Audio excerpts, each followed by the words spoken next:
Sebok, buku, beg, tie. Man, what happened? Aku pening kepala sekarang ni. Kenapa? Sekolah nak buka. Lepas tu aku nak kena beli barang-barang sekolah baru untuk adik aku. Yelah kan, buka. Pasal ni kenapa pula yang kau pening? Macam ni. Sebab zaman aku sekolah dulu kan, tak semestinya beli barang baru. Aku recycle je. Kalau masih elok, pakai je.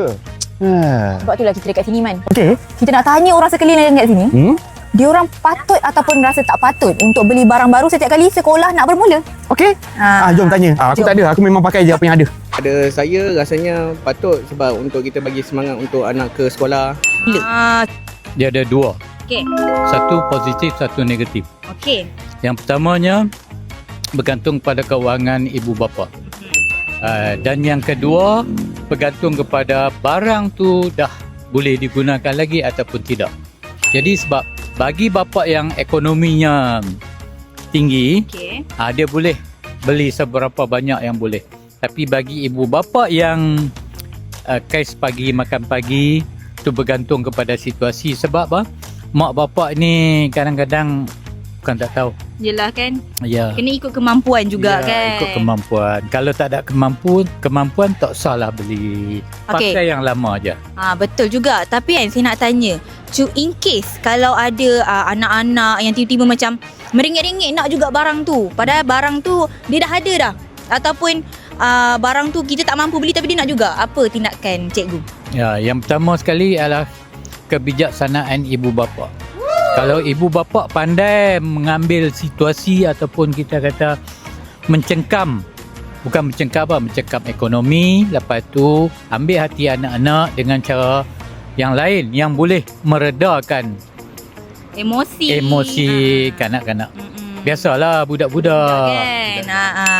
Bagi saya kan, terpulang pada individu lah. Kalau pakaian yang lama boleh dipakai, kita pakai lah. So maksudnya tak semestinya baru. Ya, tak mestinya lah.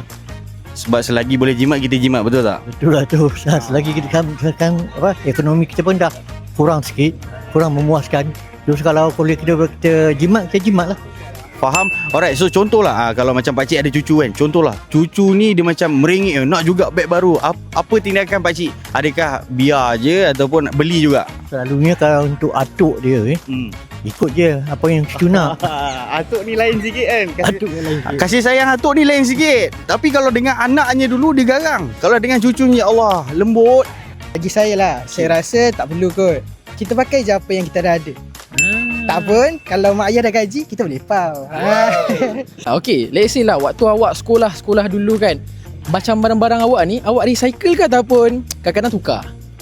Saya kadang-kadang tukar. Sebab saya nak juga pakai barang baru kan. Tak pun, barang-barang lama saya bagi kat adik saya. Oh, macam tu, turun-temurun. Selagi boleh pakai, kita pakai. Yes. Lepas tu juga kalau ada barang baru, at least semangat lah nak pergi sekolah. Lagi semangat nak belajar. Lagi semangat? Nak belajar. So tadi kita pun dah tanya abang, kakak dan anak diorang sendiri tentang perlu ke beli-beli barang baru ni. Sebab macam saya sendiri, kadang-kadang dia ada baik ni juga. Kalau selagi kita boleh pakai, pakailah. Dah alang-alang jimat, kan senang. So kalau korang ada pendapat korang boleh share juga dekat komen. And sampai di sini saja untuk video kali ni. Jangan lupa untuk like, share dan subscribe. Kita jumpa on the next video. Bye!